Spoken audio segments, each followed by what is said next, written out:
a few weeks ago.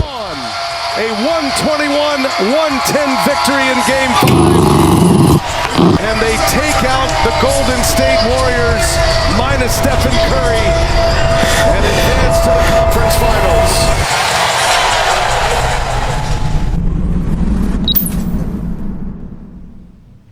Violent is an understatement.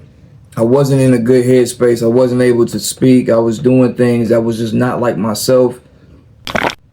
I was out of character. I wasn't being me. And I thought that if I was to get on the video in front of all the supporters, you know, in front of the 750 supporters by the grace of God that decided to support me and my brother on this journey, it wouldn't be fair to you guys, and I wanted to put out a good video. So that's why this video is just now coming out.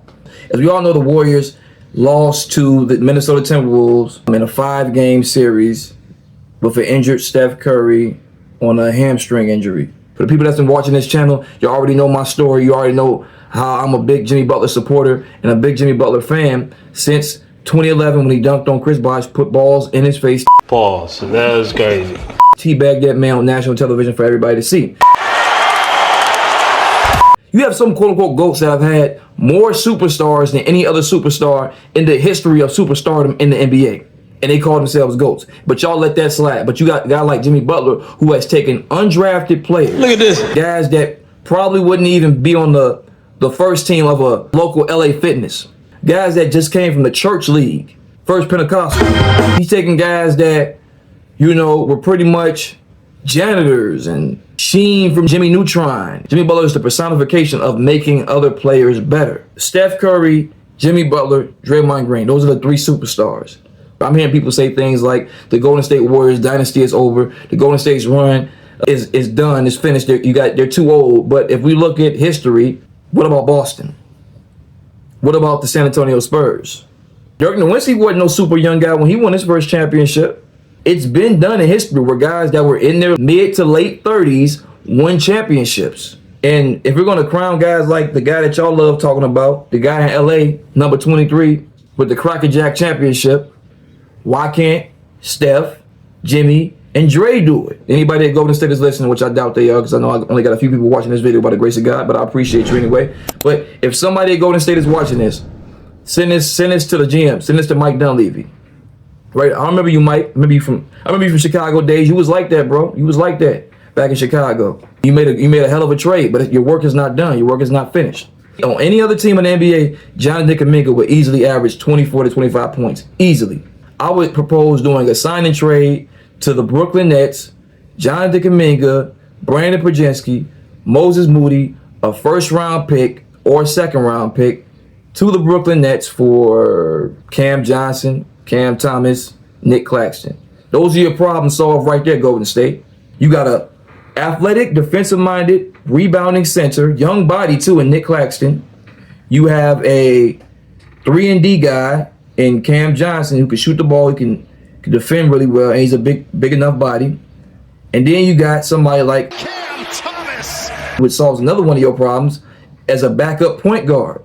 Golden State didn't have a backup point guard at all. Like, if you really look at their roster, once Steph went down, people don't understand how big of a loss Steph really meant to the Warriors in that Timberwolves series. Who was their backup point guard? Pat Spencer? Love the hustle, but no. Brandon Podzinski? No, that's not his game. He's more of a 2-guard. I get you going to say Draymond Green, but Draymond Green has to also defend as well. So you got Draymond doing multiple things at once. You got him defending 7-footers and pushing the pace, bringing the ball up the court. No, Draymond's at an age where he needs to be able to just play his role in that power forward position. It's a luxury for Draymond to facilitate, but it's not mandatory. Now, obviously, we have to address the big elephant in the room, the elephant being the trade talks for Giannis Antetokounmpo. Giannis is currently under contract right now for, I think, the next two seasons with the Milwaukee Bucks. The Milwaukee Bucks lost to the Pacers in devastating fashion. They really didn't stand a chance. I get people gonna kill me in the comments, but it is what it is. Just let me know if I'm tweaking. Let me know if I'm tweaking, people. For the Golden State Warriors to get Giannis, this is the trade scenario I'm thinking. Brandon Podzinski, Jonathan Kuminga in a signing trade, Moses Moody, a first-round pick, a second-round pick, and maybe bring in a second team somehow. If they do something like that, that could work, I think. And don't give me that crap. I hear people gonna say, you crazy as hell. You crazy as hell. That ain't gonna work. But no. We just saw Luka Doncic get traded for pretty much nothing. Go back and look at that corrupt trade. Luka got traded for pretty much nothing. If Luka Doncic can get traded for almost nothing, Anything's possible! just imagine Giannis Antetokounmpo coming down, fast pace, pushing the ball with Jimmy Butler on the wing, Steph Curry on the wing, stretching the floor past half court. Draymond, the defense with Draymond and Giannis would go crazy. Like that defensive lineup, Giannis, Jimmy, Dre, they gonna look like the basketball version of the Legion of Boom at that point. It's a match made in basketball heaven, as I would say. I know the Warriors can win a championship this season. So don't go nowhere. Don't lose faith. Have no fear. The Golden State Warriors are still here. With that being said, I think this has been another great response video. Appreciate everybody for supporting. See y'all next time, bro. Deuces.